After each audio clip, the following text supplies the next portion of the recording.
monthly Kern Valley Healthcare District Board of Directors meeting to order at 6 o'clock. The first item is the approval of the agenda. Is there a motion to approve? So moved. Okay, so moved by Director Cassis. Is there a second? I'll second. Second by Director Parks. All in favor? Aye. Any opposed? Okay, that passes. Thank you. Item 1 is the flag salute. Director Parks will lead us in the flag salute this evening, and the flag is over here in the corner. Place your hand on your heart and repeat with me. I pledge allegiance to the flag of the United States of America and to the republic for which it stands, one nation, under God, indivisible, with liberty and justice for all. And for those that wish to remain standing, our CFO, Chet Beadle, will lead us in the invocation. Our righteous eternal Father in heaven, we pause this evening in the capacity of this monthly regular board meeting of the Kern Valley Healthcare District to invoke thy blessing upon us and to gather together to discuss the issues and the situation with this district. We ask you to bless us this evening, that our hearts and our minds might be open to thy will, that we might be able to understand and together synergize the effect of healthcare for those visitors and residents of the Kern River Valley. We ask you, Father, to help us to have all the information that we need, help us to have those caring hands and staff that we need to do the best to the benefit of all those who seek our care. Help us always to dedicate our time and talents unto thee. And this we ask in the name of thy Son, Jesus Christ. Amen. Amen. Thank you, Chet. Item 3 is our mission statement, and Director Bush will read the mission statement this evening. Our mission statement: we will provide high-quality, efficient patient care services that respond to community and provider needs. We will provide leadership in health promotion and education for our patients, residents, medical staff, employees, and community throughout the district. Okay, thank you, Charlie. Item C is the appointment to fill the board vacancy, which was caused a couple months ago by the resignation of Sherry Montez. Before we get started, I just want to say that we had a lot of people out in the community apply for this position. I think 10. So it was a lot of applications and resumes to look over, and with advice from legal counsel, we tried to kind of narrow it down to a consensus of 3. Three candidates that the board thought would be well suited to serve on the board. So at this point, I'll kind of open it up for discussion, or if anybody wants to share. What if we just spit out the 3 names? Is that what we do? If you want to, or whichever one you... Okay. I feel like that we should sort of go by the way the election was, and like example, Kay Knight's been for 18 years, and she's been an excellent board member. And she was behind Sherry by 700 points. She went out there, she put her money up, $500 to be in the election. And some of that stuff should count. So with that said, that's basically, I feel like we should consider some of those people that were in the elections, like Kathleen Buchanan and Kay. And there's some wonderful. Ross Perot over there. Man. Elliot, you mean. Oh, I know Ross Elliott. I got a joke once in a while. I mean, there's some awesome people to be on board. I don't know any one of them that's on there that I would vote against. One guy on there is a little bit older than me, but that's, what the heck, he still would be a good candidate. So, but that's a no. It's like what Reagan said, don't care about my opponent's age or whatever. Yeah. Yeah. Or his lack of experience or something. Director Cassis, then we'll go to Director Bush if he has it. I am very happy that there's so many people that applied. I think that keeping it in the community with people that live here and work here is is a wonderful idea, as with the same procedure as we vote, when we vote, I am going to nominate one candidate because there's one position open. So the candidate I'm going to nominate is Ross Elliott for office. And I love the fact that so many people applied, and they definitely had wonderful qualifications. Director Bush, did you have any? No, I just want to say, you know, I really look at this decision, first of all, tough, and I know it's always said, you know, it was great that so many people applied to do this, but it always makes it tougher to make a decision. And I agree that there is nobody that applied that I would ever vote against. And as the Godfather said, it's not personal, it's business. But we are in the Wizard of Oz here, and I kind of look at, you know, Gene's he's the Tin Man, you know. I'm probably a scarecrow, and we have the Cowardly Lion. No, we don't have one of those. I think the objective of this board is, I like having a board together that has expertise in varying areas. If we all thought the same, as a rock band Savoy Brown once said, wouldn't it be a real drag if we were all the same? But we all do have different areas of expertise, and there were three people that I mentioned to our director, to our chair, that I thought were very, very qualified, and there was one in particular that I found would fill, considering what we're looking at in the near future that people may or may not be aware of, makes that person overqualified, very, very qualified to join this board and help us do the right thing for the community and for the district. And I put it in that order. We do the right thing for the community via the district, you know, but I don't know that it's necessary to name names. Do we? I'll give three names, and then I think well, whoever gets the most names out of that, then we vote on that one, right? Okay. Is that my understanding, I'm Scott? going to take it away from you. I'll do my three, and then you can do your three, so you can. Yeah. So the suggestion of going with the three names was just if there was consensus on the board, if you found that everyone had selected the same three or same two names, then you could, you know, scale back the discussion to just those candidates, since they were already favorites of the board members. If you don't have this type of consensus where there's common picks from the directors, then you can go through them one by one, but in the end it'll just simply be a director makes a motion and another director makes a second. Okay. Okay, now you don't have my three. You want my three? Yeah. K, Knight, there's no order, I guess. Kathleen O'Connor and Ross Perot. Elliott. Okay. Director Bush, did you have? Ross Elliott, Sherry Lanza, and actually Joe Cirillo I had on there. They're just three people that I am aware of their backgrounds. I'm aware of their strengths and their community involvement and what they do, and that's why those three stood out to me. Okay. Barbara, did you have three?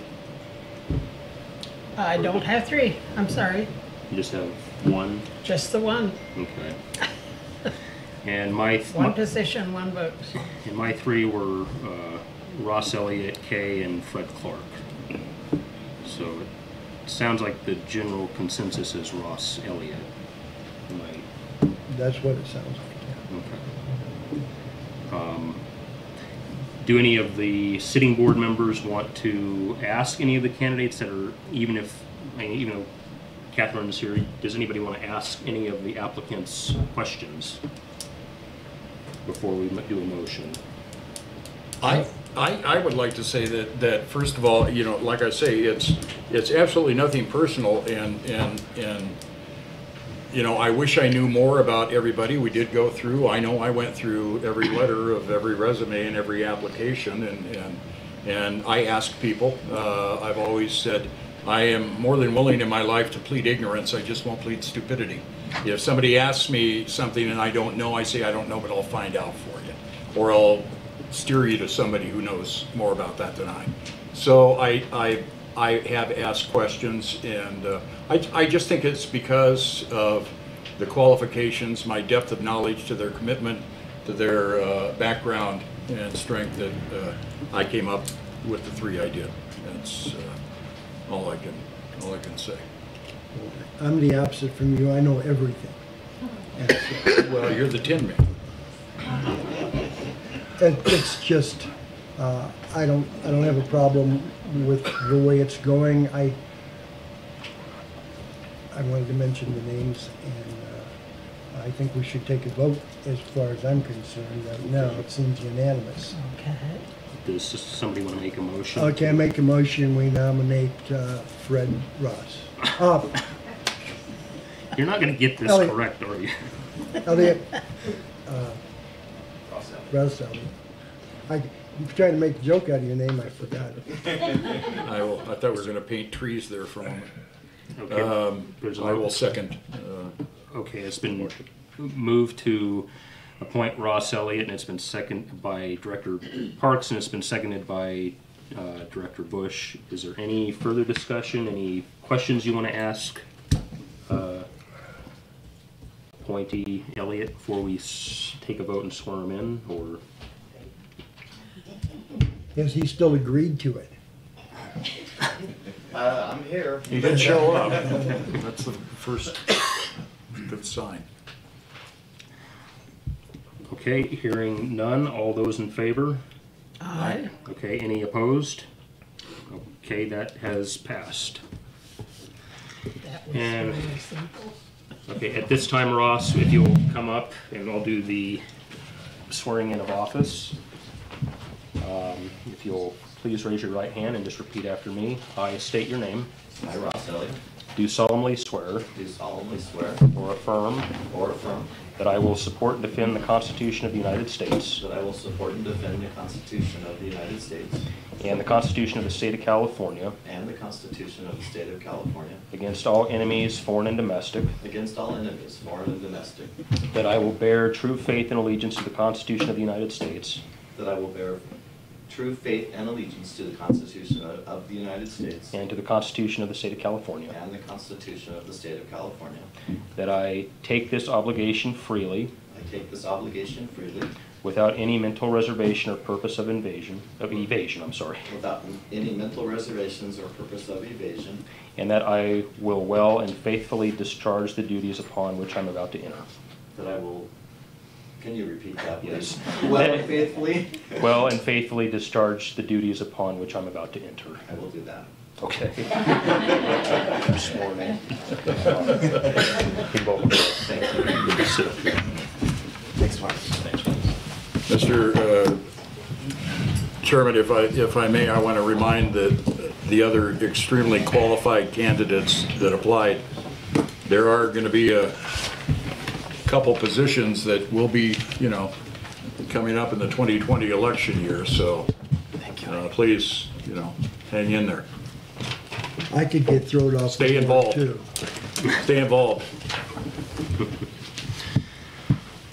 Okay.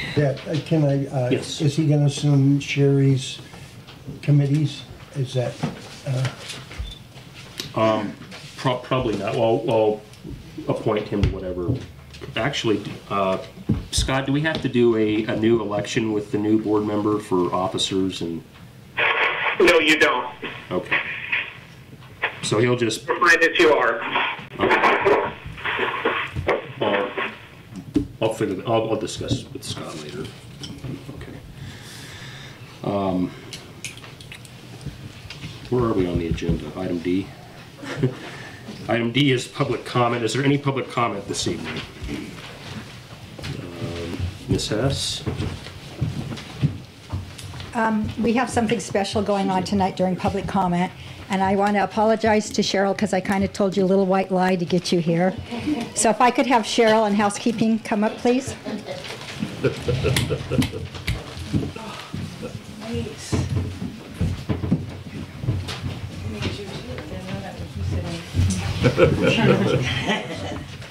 All of your housekeeping staff has got the certification of recognition and appreciation. You are our manager of the year. We love you, we appreciate you. Thank you, Bob. Thank you. Speech. Speech. And you're all fired. I will say though that this was so easy for me to come into this because these people are wonderful. They're just wonderful people, all of them, the whole department. And I mean, they're just great. They're hardworking. They're so easy to get along with, and they just needed to know that. They just needed to be told that, and they get told that all the time now. Everybody signed it. And That's awesome. Thank you, guys.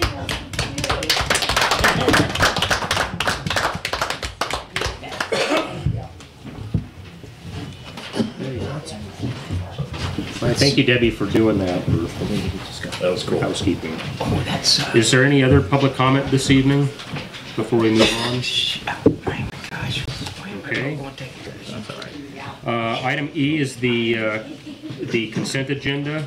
There are 2 items on consent that we have to defer till next month, and that is on page 2 under medical appointment, Barry Amandi. Yeah, sorry. That radiology as well as medical reappointment for Dr. Gross. Both of those have to be pulled because of some things that went on in the medical quality committee. So those will be deferred until next month, and they'll get approved next month. Is there a motion? Okay, I'll make a motion that we accept the revised consent agenda Okay, with so those 2 items postponed till our next meet. okay. A second. Been moved by Director Bush. It's been seconded by Director Cassis. All in favor? Aye. Any opposed? I'm going to abstain. Okay. I don't have the background on it yet. I understand. Just agree with everything, Ross. Nod. So the consent has passed with 1 abstention. Moving on to item F is the foundation report. Ms. Hess, welcome. Well, good evening. I just want to report to you that this past Saturday we held a nonprofit volunteer expo. It was actually, I think it was pretty successful. We had about 28 or 29 organizations around the valley that participated. Our own Pink Ladies actually made the paper. Nice. So that's exciting, and I do know that a lot of them actually had people that signed up to know more about their organizations or volunteers, so that's good. Some of the other things we're getting ready to do with the foundation, obviously River Rhythms is just around the corner, and then our Crab Fest as well as our health fair. And then the only other thing I have is some information that's going to be going into the paper regarding the snake bites up here, the rattlesnakes. So I'm going to pass this out so you guys can see what we're doing. Do you have any questions? Any questions for Ms. Hess? I love these guys. Okay, hearing none. Thank you, Debbie. Could I make a comment? Oh, yes, go ahead, Dr. Gene. You're doing an awesome job of like those events you put on. A lot of people got a lot of volunteers there that Saturday. And Rotary Club, I don't know if there's any exchange out there, picked up 7 new members. Oh, that's Good. neat. I could use So, There's 7 So, but exchange you- rates here. Snake. it. And where'd you get this picture of our CEO? I can't tell. Okay. Okay, thank you, Debbie. Item 2 under reports is the auxiliary report. Mr. Rupert, welcome.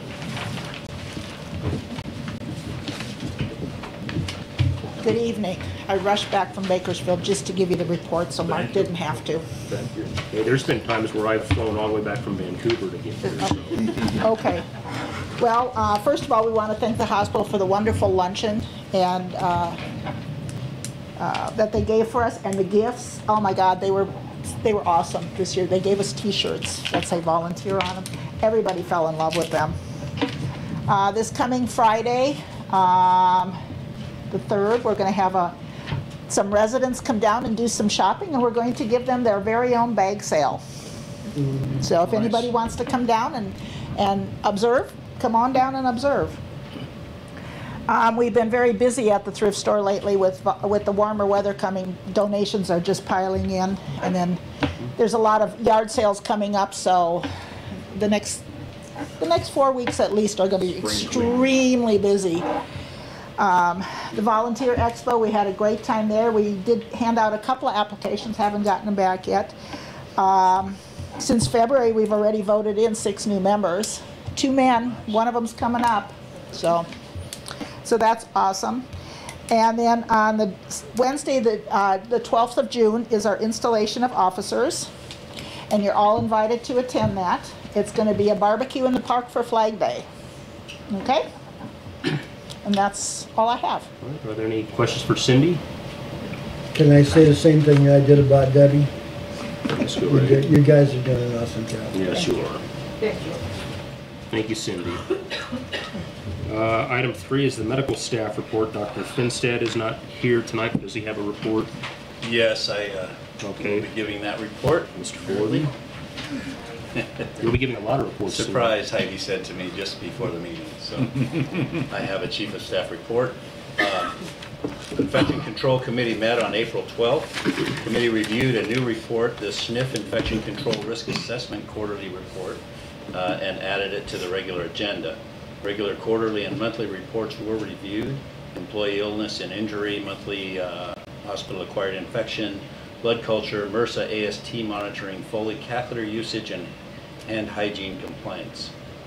At the Pharmacy and Therapeutics Committee meeting on April 12th also, committee reviewed and approved 5 policies. Mesa Clinical Pharmacy Hours of Operation, Pharmacy Technician Roles and Duties, Licensee Impairment, Temporary Absence of the Pharmacist, and Surgical Service Timeout.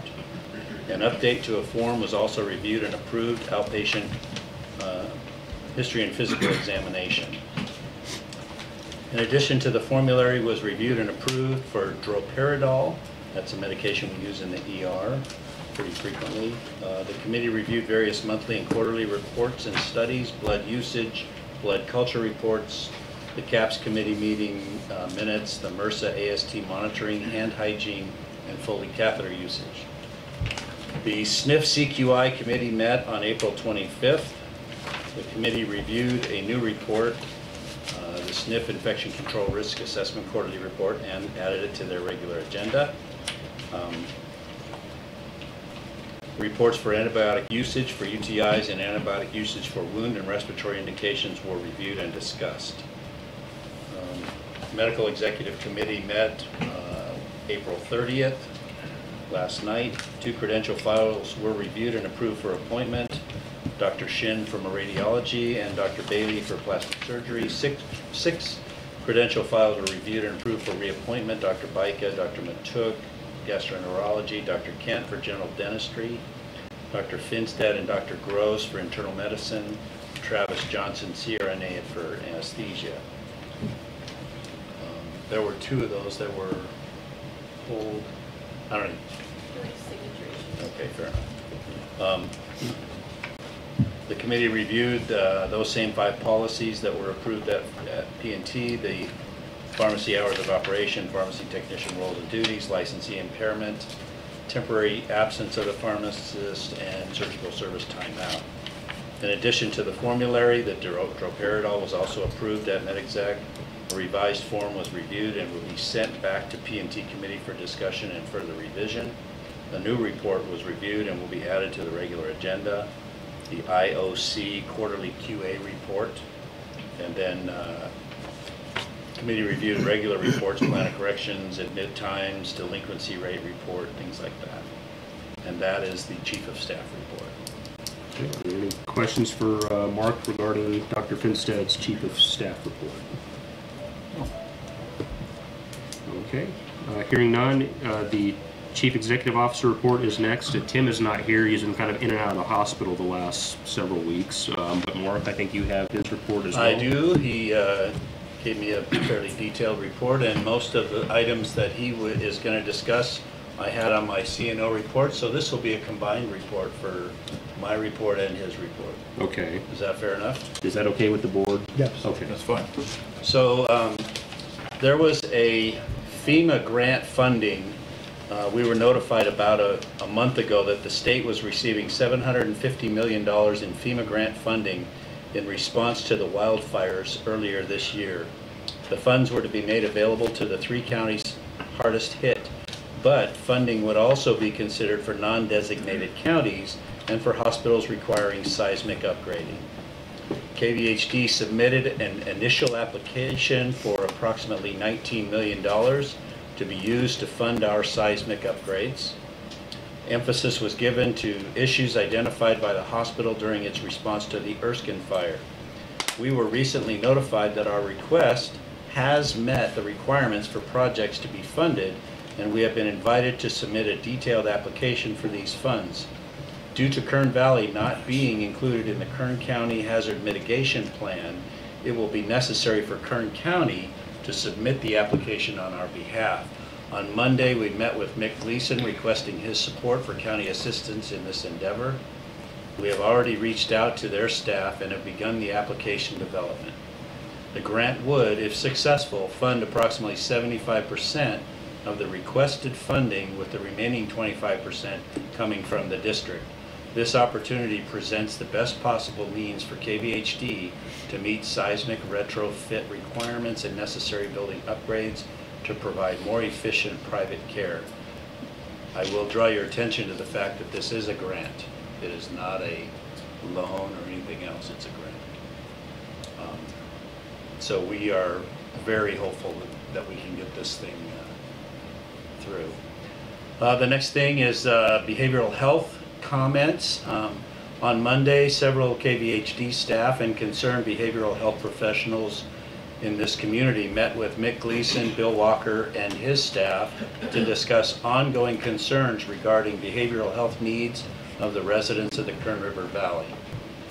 The meeting focused on the need for more transparency as to performance requirements of contracted service providers under extended contracts for our service area, and the need to work more collaboratively with local behavioral providers for coordinated care. Assurances were given that a request for interest would be created soon to determine other potential service providers who might want to participate as part of an RFP process when the contract goes out to bid next year. The meeting is seen as a step forward in working collectively towards our community's health needs and in improving responsiveness to urgent/emergent care intervention. Some of the concerns that were raised were with College Community Services. So what we decided, we would try to help open that up to other sources who may be interested in bidding on that contract. So that is moving forward also. And I might add from my report that the other thing that we found out in response or with regard to the sobering center that I spoke about a couple months ago, they chose Delano as their sobering center, and they decided to not put one up here at Kern River Valley. Oh, that's too bad. So the SNF annual survey is currently underway. Monday, 8 surveyors showed up at the hospital to start going through the normal annual survey process. 3 of those surveyors left yesterday. The state surveyors, they left yesterday. We won't know of their findings until tomorrow, I assume. But I do know that the dietitian left today with a very short list of findings. There's 3 left here doing the federal survey. It was a federal and state survey at the same time. We will hear more about their findings tomorrow, but I'm pretty hopeful and confident that there's not a lot of big ticket items. I'm hearing a lot of things about little things that are easily correctable, and we'll be able to manage that plan of correction. So I'm hopeful. Under the legislative update, which is Tim's one of Tim's comments, Senate Bill 758. This bill is being sponsored by the California Hospital Association in an effort to reduce the seismic requirements on hospitals to focus more on providing care after an earthquake versus retrofitting the entire facility before one hits. Emphasis will be placed on bringing emergency departments to be seismically strengthened. That's simply the comment. Senate Bill 227 is a staffing shortage bill that would fine hospitals who do not meet minimum staffing ratios in spite of there already being a means for the state fine facilities for not meeting compliance. Did that make sense? Okay. This bill would create a $30,000 fine for a first-time offense and a $60,000 fine for each fine afterwards. Currently, CDPH has discretion to determine if facilities are attempting to comply. The new law would be mandatory.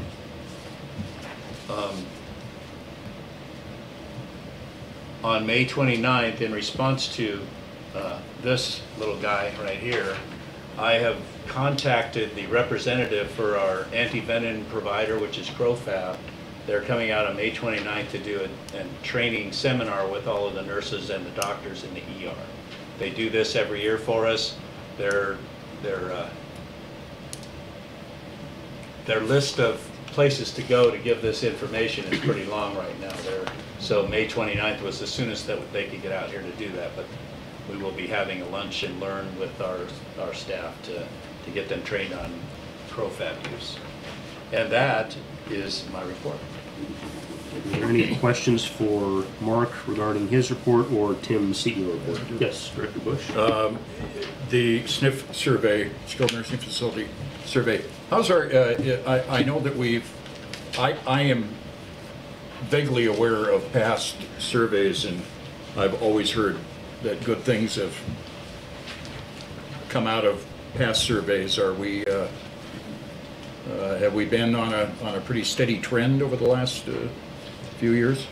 So, I'm not sure I understand your question completely, but we're in a pretty good place. Yes, let me say it that way. We got several compliments from the dietary department, or the dietary surveyors, about the dietitian and her thorough and complete assessments, and her dietary, the way she does her MDSs and the way she completes all of her work. She's very thorough. So we did get a compliment from them regarding that. Okay.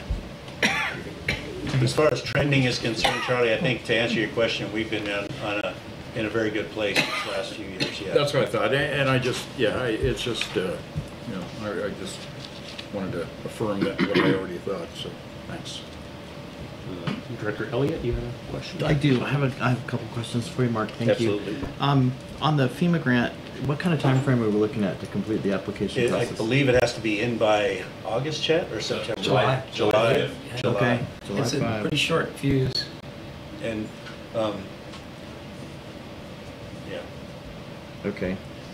Well, on the mental health thing, I don't understand yet, being so new, what the district's involvement is with the mental health department, and why we're involved in their selection process for a vendor up here. What's our role? Our role was simply that because of our prime project director identifying some really serious, woefully inadequate needs that this community has, and the fact that it could be 5 or 6 weeks from now that a person that she looks at in the ER, for them to get an appointment with College Community Services. Okay. And we don't know the requirements that CCS has for meeting their contractual agreements. So we're just identifying the shortcomings that we're seeing. Yes. Okay. And that's what Let me try to add on to that a little bit for you. The situation is, if you'll recall back when, if you're as old as I am, Medi-Cal actually wasn't a danger to self, danger to others type of service. It actually covered 10 days. And mental health services were adults 28-day programs, adolescents 21-day programs, things like that. Well, what the Affordable Care Act, Obamacare if you will, actually specifies that you should be treating your mental health needs or your behavioral health issues at the same level and in the same way as far as energy and cost and all those kinds of things as you do your physical health. So the program in California that actually went to so far as to separate those dramatically, and as it did in some other states, does not necessarily comply 100% with the indications of the Affordable Care Act. So the reason it developed what's called the PRIME program, which we had an actual application and were awarded a grant, if you will, of about $750,000 a year for 5 years, was what we said we would basically do is integrate behavioral and physical health in our system. And once we got approved for that grant, we developed a program and people in the program, and Lisa's the head of our program. Well, what they would do is they would be a resource for our other product lines, if you will, and they would be a resource for a screening type of resource, community care coordinator type of things for this integration. And we've been doing that now, how many years, Lisa? 3 years, okay? And what basically happens is whether the patient presents to a danger to danger to others, or whether it's simply a smoking issue, whether it's any kind of things, we then act as the community care coordinator for sending those people to our services, which we actually have LCSW services ongoing. We actually have psychiatric, actually psychiatrists, there's 4 psychiatrists doing work here, okay? Telemedicine side. And we also have psychologists, PhD psychologists. So, plus the fact we have other, you correct me if I say anything wrong. The other thing we do is we try to work those people into other community services, including individuals. Like we send some over to one of our local practitioners, right? As well. So the idea is we have a grant, and we'd like to keep that going and actually expand on it to integrate behavioral and psychiatric services. And that's what it's all about. Thank you. I really appreciate it. That But sounds like a great program. what it has unveiled is some shortcomings as far as levels 3 and 4, getting people that level service. We can see levels 1 and 2, but we can't do the 3 and 4, so we refer those to college community services. But sometimes that might be delayed up to 5 or 6 weeks. And so the performance that we're seeing just isn't working. We've just recently been seeing this performance because we've got boots on the ground, I'll say, Okay. looking for that. Okay. And so, Thanks. I appreciate the background. absolutely. Any other questions for Mark? I have a question. Yes, Kathy. What is our star rating for the SNF right now? It's usually 1 to 5. I think it's a 1. It's a 1. Yes. And that's considered an upward trend, or? I'm thinking that because of what we're seeing on this report and on other reports, I don't know how that star rating is found. I don't know. Okay, so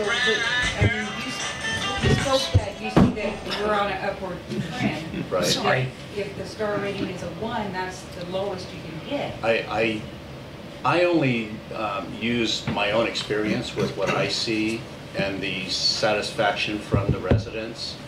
That's what I look at. And so Okay, I as far as understand the that, star rating is concerned, I When you can't. compare them to a lot in our area too, most of them are 1 and 2. There's very few that are higher than that you can make or scale. Well, I know we can justify up or down whichever way we want to go, but Sure. we were specifically talking about the survey process, and Right. so that rating comes from those individuals that do the survey. That's portion of it comes. a portion of it, yeah. Staff Portion of it does. MDS, different things factor into that too. But it's not put together, we're not the ones that put it on the wall, the state is, correct? They assign us a number and we're required to post it. Right, Yes. okay, Yeah. thank you. All I know is the residents that I see who are enjoying the meals now, who are commenting in resident council meeting minutes. Susie can attest to that. There's a lot of good stuff going on. I can probably tout Susie's activities department immensely. She's amazing, and she's doing all this bus transportation. We finally got a bus driver. And I understand that, but that's So- not what we were talking about. We were actually talking about survey process. And so that. Understood. And I think I don't doubt Susie's. I attend many of their outings and Yeah. stuff as a volunteer, so I mean, I know what they do. So I don't know, I don't know what goes into the rating process, the star rating process. I don't know. I can't answer that. Is that something you can get information on for us? Sure, I think I could, yeah, absolutely. I'll have that next month. Thank you, Mark. You can go into the One quick question. In Tim's report, did he give any indication as to if he thinks that the SB 758 regarding the seismic changes to the seismic law, if that will pass in the? He did not. Okay. I can help you with that if you want. Okay. Before you go into your report. And I don't know where, you want me to start, but what's going on Just a brief basically summary. is after the RAND analysis, I don't know, you heard Tim talk about the RAND analysis before, that what that was looking at what a 20-year-old law, SB 1953, would create in cost to take care of, and not even at present value. We're talking about in the B billions, okay? How many $100 billion of cost? And so there's a lot of people, providers, legislators, unions, everybody's looking and saying, wait a minute, do we really have to rebuild all of these hospital providers to this level because of the Northridge earthquake?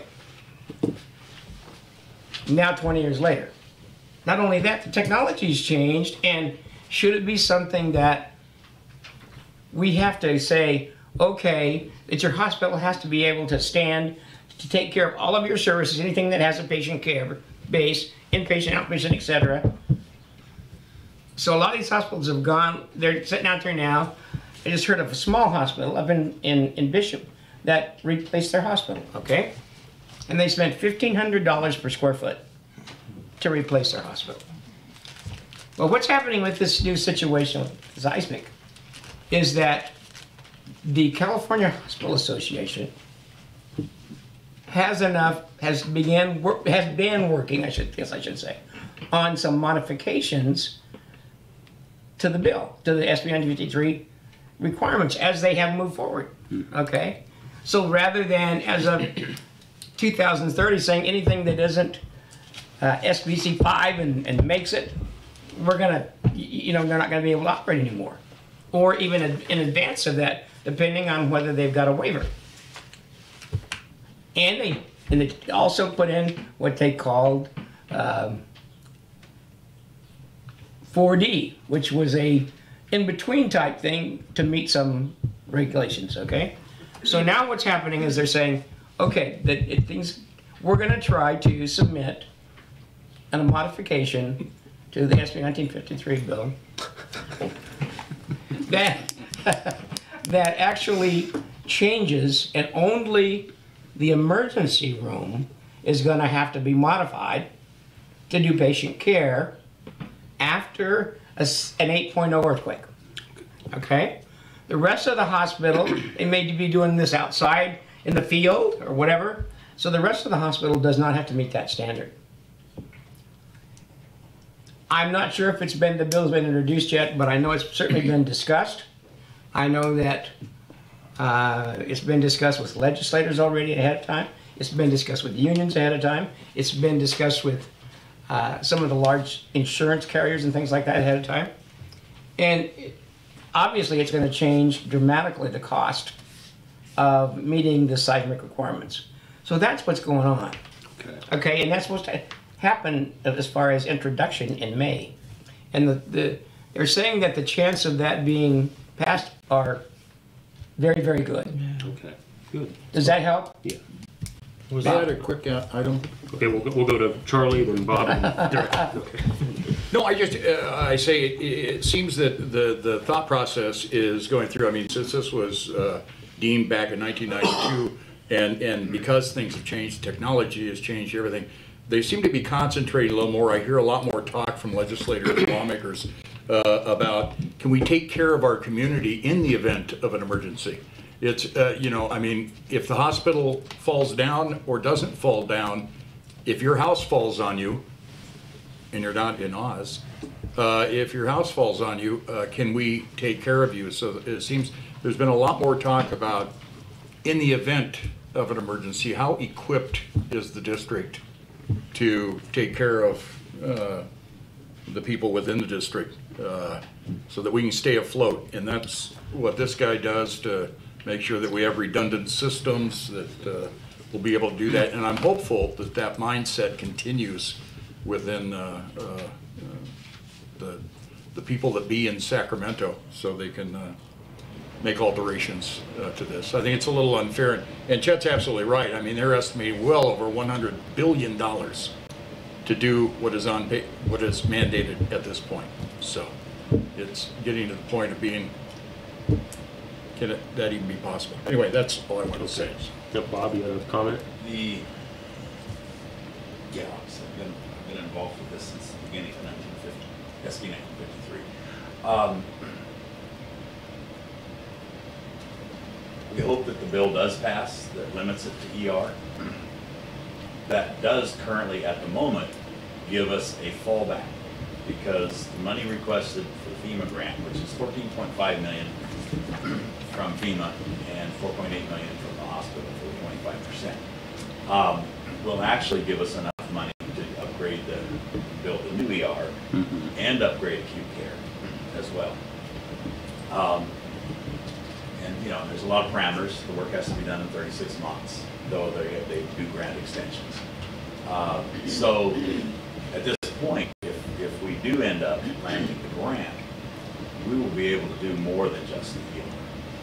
But if we don't get the grant, because there's always a large possibility that could happen, and the bill passes, we can still meet the minimum criteria, which will be the ER. Okay. Director Elliott, you had a I was looking online on the status of the bill. It was heard in committee by the Health Committee last week and approved. Oh, okay. So it's going to the Appropriations Committee next in the Senate. If it's approved, then it goes to the Assembly. The full Assembly. Yeah, for their consideration. Well, it goes to the floor of the Senate, yeah, and then over to the Assembly. So we can do our part, though. We probably should generate a letter to our Assemblyman, Mathis, and to our Senator, Grove, and say, we support this, vote for this. Absolutely. And so they know our position on this. I don't know, maybe we need to, I don't know the protocol. Do we vote to support the bill, or? You can do a resolution. We, it's probably a good idea. as far as the leadership of the hospital, we received a letter from the California Hospital Association with that very thing, requesting we do that. Good, good. Good. The CHA is very powerful in Sacramento. They don't always win, but it's good to be part of that group because they are very influential. But I do think that's a good idea. We should probably do a board resolution as another method to tell the state how we feel about the bill. And could we put that on the agenda for next month? Heidi, thank you. Bobby, you had another comment? I forgot to add one other thing too. And on the letter that we responded to with our notice of intent on the grant, it stated, other counties, as Chet said, but it also stated the seismic upgrades could be included. And then there actually was a substantial caveat about emergency power. And one of the things that I stressed in the NOI was that during the Erskine fire, we found that our emergency generator systems for the hospital were woefully inadequate. and needed to be completely replaced. So that's probably one of the reasons. It certainly helped in getting that NOI approved. As far as upgrading the emergency room, isn't the date going to be moved out to where we don't have to do it as soon? Well, the date, my understanding of this new bill does not change the date of 2030. No, it does not. It does not. Okay. But it is 2030, not 2022 or whatever. That is for hospitals that were SBC 1s that didn't get the extensions filed and various things. We did the SBC 2 through the HASA study. So once you're in SBC 2, it allows you then to file for the extension to 2030. But the one thing they did put in there, from what I understood from the association vice president that talked about it, is that in a hardship case, and they didn't define exactly what is meant by a hardship case, but in a hardship case, there would be two, they put in two 5-year extensions available. On the 2030. On the 2030. Yes. But that's all they are extensions, and only in a hardship case that's already been proven as a hardship. Right. Yes. Okay. That is true. So John, one other comment? No, yes. I think we need to move faster than next board meeting, because this will go to appropriations and it'll go to the Senate floor before we meet next month. So if we can request the administrative staff to generate the letter of support to Senator Grove saying we want you to vote for this as soon as possible, because it'll hit her desk before we meet again. Okay. Good suggestion.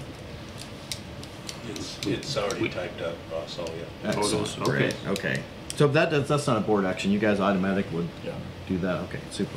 All right. Is there anything else before we move on to Chet's report? Okay. Hearing none. Chet, your monthly finance report. Okay, we're going to talk about for a minute the month of March. The month of March saw some positive things, uptake from some earlier times in the year, and was very encouraging, but the results weren't quite as encouraging as some of the initial things were. And I'm going to talk about the volumes to begin with. As you know, we actually this year have had and continue to have a very major change with our swing bed inpatients. There have been months this year when we have had no swing bed days whatsoever. In the month of March, we actually had 15 days, that's all, of patients in a bed and is swing bed.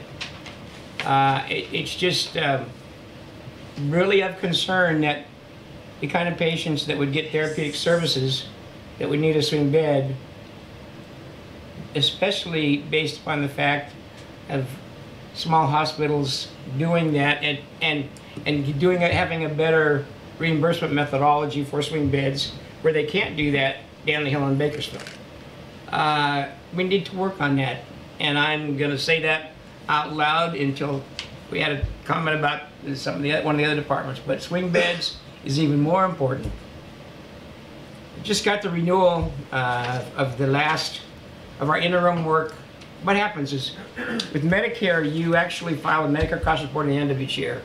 But a critical access hospital, because it's cost-based reimbursement, has to file a mid-year, because the intermediaries for Medicare don't want to have big adjustments, positive or negative.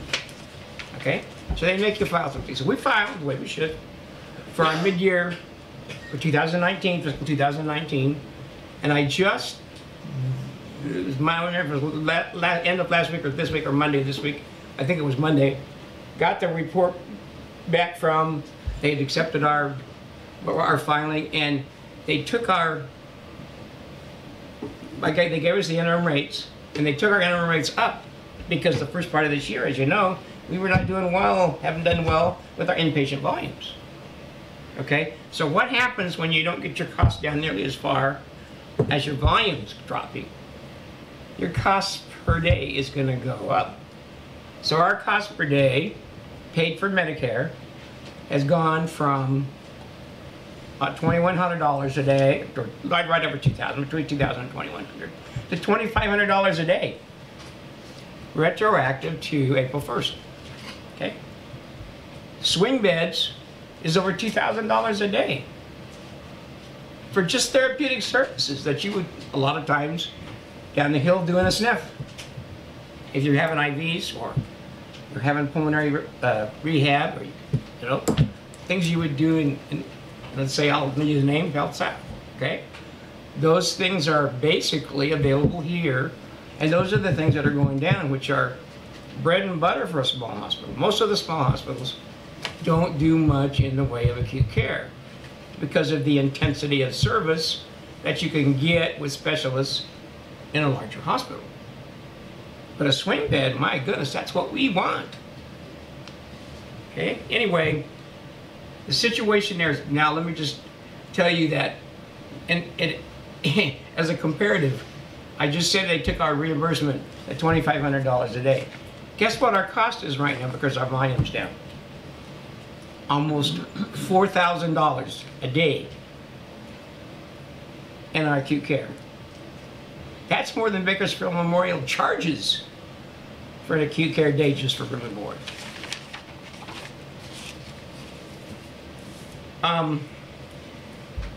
Anyway, our average daily census for both acute and swing was 5.1 in March.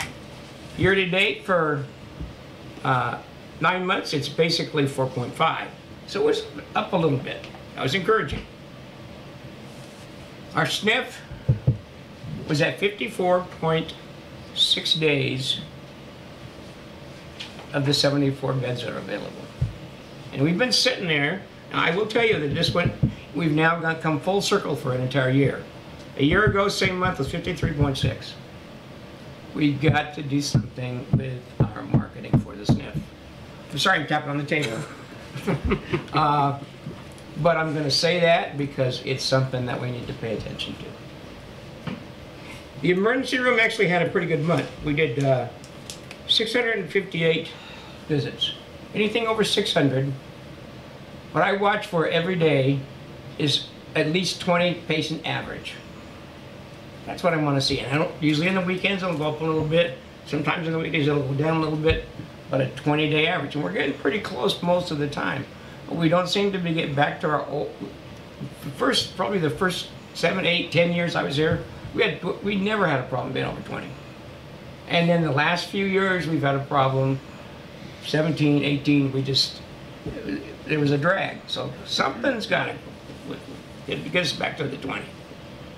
Now, of those total patients that we saw in the emergency room, only 5% of them were admitted.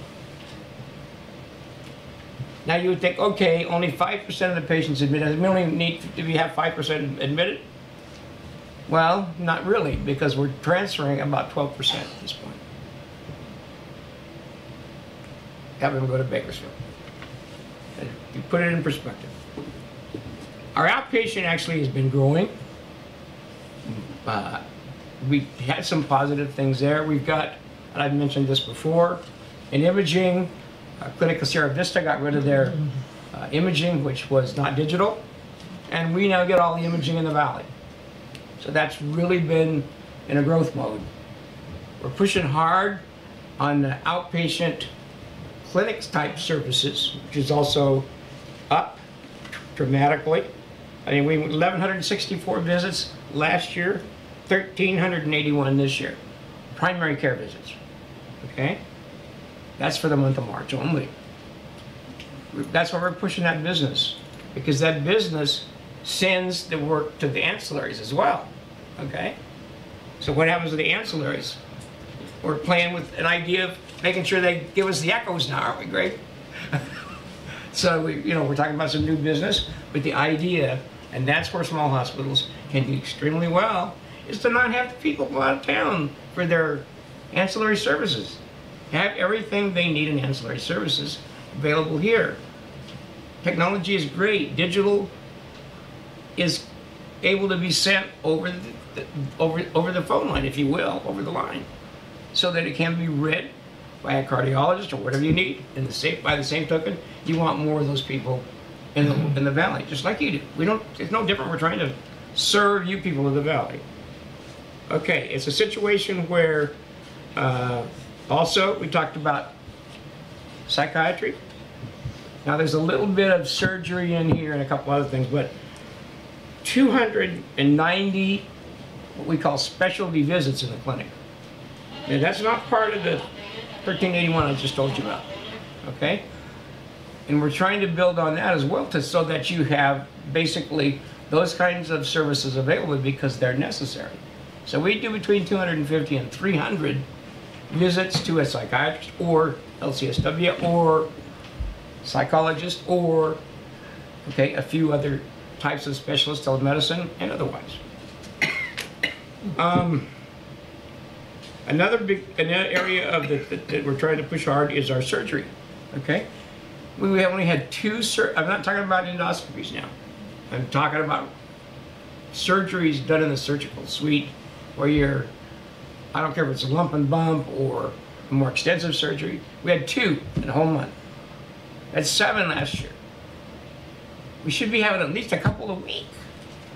And I've always said that, but the idea is getting people used to that thought process and having the availability of surgeons to do the work. We did 27 endoscopies. We did 22 the year before. And that's pretty good because we lost one of the days. Dr. Maduka is still only coming 1 day a month. And if you read your consent agenda, they're also going to start doing work. They're going to lease from us space in our leased building that was Dr. Lee Hold's building. And they're going to be there 1/2 day every week. So it was a week every Tuesday. So they do their surgeries in the morning. And they see, we leased them space to do their office visits. They used to do them down at Seattle Wellness. That's not going to happen anymore. Beginning probably this month. Because the board just approved one with the lease. Okay. Retail pharmacy. Actually, we did more this month than we did in the same month a year ago. And that's a good trend because that has not been there. We did 3,383 prescription fills this month of March. 3,212 in March of a year ago. Now, let's go to the money side for a minute. In the money side, I was really encouraged when I first saw the number. We actually generated $9,662,000 in charges, gross revenue, in the month of March. We haven't had any $9 million months since back in July and August, and way down. And we had a fair number of $9 million a month in prior years. A year ago it was only 8.1 million. But the mix of the patients, the contractual allowances, the plans that they were in, we pushed us back a little bit because out of the 8.1 million, basically a year ago, 2.2 million was collectible. Out of the 9.6 million, only 2.3 is collectible. And that's a function of the health plans. Now, one of the other things that we have been able to do in most of the months, even when we had a kind of down month, is even though we're in a following year, and even though the inflation factors are in some of the things, we've been able to have operating expenses under slightly because the volume has been under what they were a year ago. Not so in March. Our operating expenses were 2.379 million. A year ago they were 2.287 million. So what was the big difference? The largest difference of all was that contract labor was $64,000 in March of 2018. And in March of 2019, it's $197,000. Guess what? We need to put on our bootstraps and hire more qualified people in your community. We are the largest employer. Employ them. Take the hours and make them work right, but employ the people. Don't bring in somebody else from outside that actually the doctors don't like, that don't really care about your community. They're just here because they're traveling making money. That's a fact. Okay? Okay, so we had a situation where a year ago, and I realized it was, you know, from operations we lost 84,000. I said, we can do better than that. So my budget was 125, positive. We lost, just from operations, $38,000, even with the 9.7 million in revenue, okay? And we look at our non-operating, okay? Most of the non-operating is pretty close because the interest is just a function of the amortization schedule. And the taxes don't, I mean, they're relatively constant from month to month that we accrue. We did have a difference in that the auxiliary didn't give us really hard any money in that particular month this year, but they did last year. Okay? 30,000 versus 400. Big difference. Okay? Guess what? So it made the loss go. So we lost $47,000 where I thought we were actually going to make a little money. But when I talk about dollars, it's really a function of all these little pieces fitting together. And all the things and I'm trying not to just give you numbers, but to give you whys and things that we need to focus on. I'm going to go to cash, and I'm going to do cash. Actually, we were told, it was said to us that, okay, you guys need to do better with your accounts payable. And you know what? That was right. We were sitting there we got up borrowed to about 90 days, 95 days. Tell me that was wrong if I say something wrong. Okay. I said it should have been at least 60. You know what our days are now? Well, if you happen to have this report and you looked on this first page, you would see that our days expense and accounts payable is 53.61. Okay. But when you look at cash, you'll find that what we're doing is playing the float. Ever played the float for $2 million? $2.5 million? That's what we did in March. We started out with $2.5 million float. That's kind of like saying, well, they won't hit the bank, and so I can go out dancing tonight. And so that's what happens. But the situation is that we also, because of the collections, and we had a withhold, that a Medicare withhold, okay, overpaid us from the year before because our volume was up. Now this year, we're going to get the money back because we're cost-based reimbursed and our volume is down. Okay? So we had a situation where we had to reach into our coffers and give another $126,000 just to pay our current bills that we needed to pay, even playing the float. Our disbursements actually were slightly less than what we had anticipated. I had projected about 2.5 million, and it was 2.3. But even at that, let me go back. I had projected 2.6 in receipts, and it was only 2.2. Okay, so we're now sitting, before we look at our reserves that we put into operations, we start out now with a $3.1 million negative, which is basically playing the float. Okay? So the reserves we keep in this aren't very big, and I only pulled out a little bit from the reserve, I have, you know, 126,000. In the middle of this, I had expected to have about 1.1 million come in from supplemental programs from Medi-Cal. Well, actually, we had 1.6 million come in. Okay? I then took another, I knew I needed to do the matching. So I said, I didn't think though that we would have such a large amount that we were paying out in operations. So I said, I'm only gonna have to pull about 250,000 out of my reserves out here that I use for matching the federal government, for the federal matching of the supplemental money. I had to pull $1.2 million out of that all of a sudden and put it there. Okay? And that, I mean, thank goodness it's there, But you see how important it is to have things there when you, because today, Barbara, how much money did I take in today just for supplemental? And I know you don't want to tell, but tell them. Yeah, tell us, Barbara. $23. Several million. Several million, okay. We would have not have gotten that if I hadn't had that money to put right here and do the federal matching. We would have let several million go away without getting it. So they gave me that money back, and they gave me the federal portion that matched it. Real important. That's what cash flow is all about. Okay? It's real important for critical access hospital.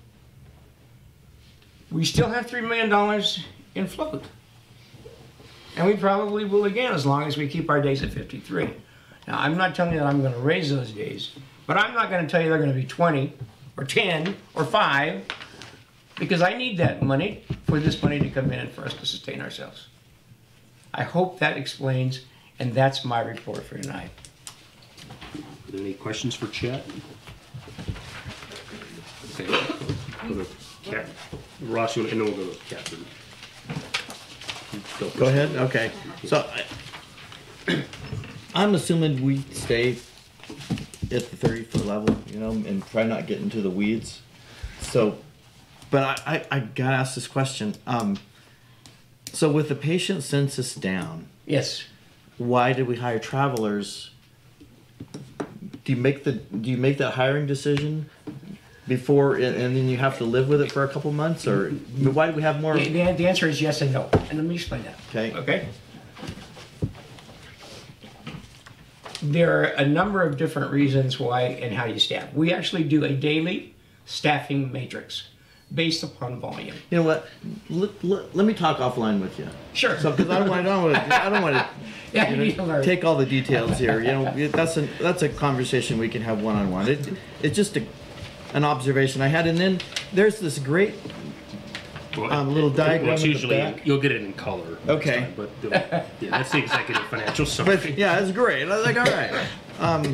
But there's this financial strength index at the bottom. Yes. And you know, poor is less than 2, and we're at 4.5. How about that? What the heck?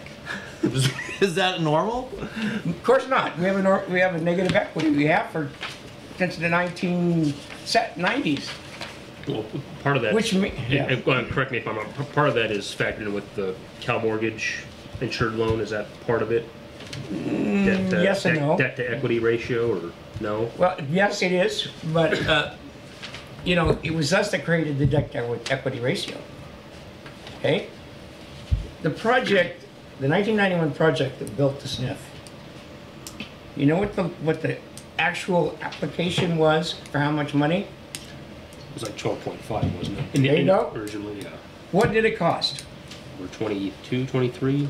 22 is about right. Okay, so you can't have two-thirds of what we started for. You can't have a cash forecast that says this. You're gonna, you borrow need to borrow this much money, and it's gonna cost 12.5 million, and then spend 22 million and not have a deficit. It's impossible. So are the factors that go into that number something that decisions were made years ago and we're still having to live with that? Partly. Okay. Okay. Now there's a page, you don't have it here, but the finance committee in the packet that actually compares us to year to date to these are ratios now, to last year, to the state, to the feds. I do it every month. Okay. Nice page.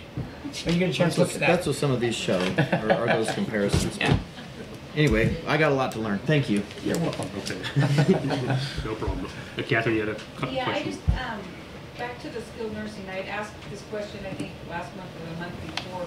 Is there a plan in place to bring the census up? Not formal plan, that's for sure, that I've seen. There's some intentions, but a viable plan. Tim had stated at the board meeting, he would give us a written plan on how we're gonna work, a plan of attack. He has put that together. We're talking with Sally about it. She has prepared a report of how many admissions and how many discharges there has been. I don't have access to that. Tim does have that. As far as building census, we've been doing admissions, but it seems like every time you take 2 steps forward, you take 3 steps back. It's constant. I understand that. I know there was policy, I know because I've done the job, but were policies in place that there was certain things that had to be met every single day to meet that criteria to get the facility filled. I mean, I had to contact X amount of people, I had to contact and fax X amount of facilities to let them know we had how many female beds, how many male beds. I mean, and this was a criteria that had to be met every day so we could get that facility filled. So I don't know, I mean, I know sometimes we update policies. I say we because for the 30 years I've lived in this valley, I feel part of the facility. But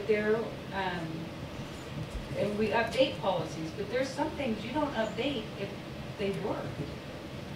And I just, has anybody looked at those policies to say, this is how many we need to send out, this is the facilities we need? I know we have to take into HIPAA consideration and everything that, but you just need to let people know how many beds you have available. We have 4 males and 6 females. Do you have someone that needs to? And that goes for swing beds also. That's how we kept the swing beds full. I'm just saying, if it's a topic we talk about every month when I'm here, but I don't see the numbers going up. And that's a concern because I know that you have to meet at least 64 residents. 65 is break even, so you know. Break even. Yeah. And I've been coming to these meetings for 6-8 months, and I don't see the growth. And to me, it's very important because we need the facility. I mean, that's why I ran for the board, that's why I come to the meetings, that's why I stay active with residents as much as I can, because we need the facility. And in order they need us. But I don't know if they know, people outside the county, outside of our town know that we have beds available. I know 3 people personally that have called and requested to be admitted to the facility, and they're not. And that's just my personal, because being a pastor's wife, they call and ask. They know I used to work here, they call and ask. I give them numbers to call, but they're not in here. So our community are driving to Bakersfield. This last one's driving to Arvin. And we have beds. Now, if we don't have staffing, say we don't have staffing, we can't meet it. But they're just there is a staffing crunch. And it's nursing. There always is. I know that. But This is the worst it's ever been that I've seen. so That's the bottom line. And Siracoso is struggling to find instructors now. So, if you know any good instructors, let me know, or let them know. well, I could probably help you out there too, but I'm just saying that it's a concern, and if there's something I can do to help, let me know. If you need someone marketing, I know Deb does a good job at what she does, but I'm just saying, there's people out there that need their loved ones and are trying to get them in here, and we Can you give me those names? I will ask the families to contact. Yeah, do that. Contact me. Because like I said, they're going to Bakersfield, they're going to Arvin, and in fact, I drive one to Arvin, because she can't drive that far to go see her husband. And that, to me, is a community concern. That is a concern, for sure, absolutely. So, and I think it's something that I don't know, maybe I shouldn't say we, because maybe you don't want me to say I'm part of this facility, but I'm just telling you, we can, it's community, but Yeah. it's a concern. It's a concern, so. I think maybe some of those that she's referring to, and I'm a little bit aware of that, mention names, that might be walkers and things like that. I think, is that a term that you use, walkers, to where they walk around because they don't know where they're at? Look like dementia patients, Yeah, or, right. yeah. And So- this one, I think they said, I don't even know if this one was this one particular one, but they're not. They're no longer at that stage. But I also know we've talked about a fence for several months since I've been coming to the facility. I was gonna put up a fence to help prevent that. So let me but there's just no comment on the either. fence. Bob has got the OSHPD, the plans for that. This is an OSHPD thing. You have to wait for them. There's no hurrying that up, but that fence will happen. Bob, can you expound on that, please? Yes, where we're at is the plans were submitted to the state, they've been reviewed by the state, they came back with a list of corrections. Not so much on the fence itself, but there has to be a delayed egress function related to right-of-ways to the public right-of-way. So we have met all the criteria. We did have to go meet with the county because we had wanted a 5-foot fence, and the front part of the fence is within a certain distance of the city street, so we had to request that the county allow us to have a 5-foot fence versus a 4-foot fence, and we had to have that in writing before the state would proceed. So that has all been done. It's all been granted. It's back to plan review, and hopefully this time it will come out perfect. Okay, because I know the fence is important. Yes, it is. I've been in visiting someone from acute and watched someone look from acute twice. So, I mean, we need to look at that issue also, but I'm just saying that, back to my original question is there a plan to help fill the skilled nursing? I know there used to be policies in place that as staff members we had to meet to prove that we were trying to get that facility filled. And I just think that, you know, is that something we're looking at? Because if we can fill the facility, we can pay the staff. If we can find them, you know, but I will say that staffing has come up time and time again. I'd love to be able to offer a great solution. Our local education, you know, with Cerro Coso, you know, healthcare and tech are two of the biggest industries and most successful industries to get a career in, right? But healthcare right now at that level where we need people, CNAs, the glamorous job of being a CNA, you know, it's been very difficult to find training facilities. I know that we had this conversation last year about a whole graduating class of CNAs, and then we were waiting months just for them to get their certification. You know, they'd gone through the curriculum, they'd passed everything that they needed to do, but just for the state to recognize them, okay, you can go to work now. Took so much time. That's true, and like building a hard. fence. But living in the community for 30 years, yeah. I can go to Dollar General and see our CNAs working there and being here any longer for whatever reason. I'd like to know, I would love to know why they would choose that over being a CNA. I know, because I've known a lot of CNAs over the years, that they do it because they want to be in healthcare, they care about people, and they do it. They get in and they go, I can't handle this. You know, it's you know, it's not for everybody. Okay, well, we're really getting off the agenda. I'm sorry, but it's a very important. I think it's a very valid point, Catherine. As far as policies go, maybe we should look at it in the Policy and Procedure Committee. Absolutely, yeah. So I'll make a note of And that too. I know specifically the one she's talking about, and we have reached out to those entities looking for candidates that potentially are not wanderers or those kinds of things until we get some more secure environment for them. But yes, and we've hired one-to-one staff to make sure that with those wanderers, they're very expensive. You heard Chet talking about even the one-to-one staff. They're not licensed individuals, and they're not even allowed to do the CNA work, but we've kind of thought outside the box to be able to keep those residents here just for that very reason. And they're doing that at other facilities, but they're putting those one-to-ones, 2 females in a room, 1 person to watch 2 people. I mean, so they're not just doing one-to-one, they're doing 1-to-2. So what if they wander in different directions? They walk with each other. They've been making it work. I don't know. I love the idea, and we can talk more about it if you like. I certainly am open to anything that suggestions you may have. Absolutely. If you have marketing ideas, maybe Debbie, if you want to. I mean, I think it's worth the discussion. Social services. Social services, okay. Is Arena still? Are there any other questions for Chet? Arena? Getting back to his finance report before we move on. Do you need a motion to approve his No, report? no, that goes to consent next month. We have no old business and we have no new business, so under director's comments, we'll start with Charlie and kind of work our way down. Do you have any comments? No, I just want to say thank you to everybody that applied for the open position.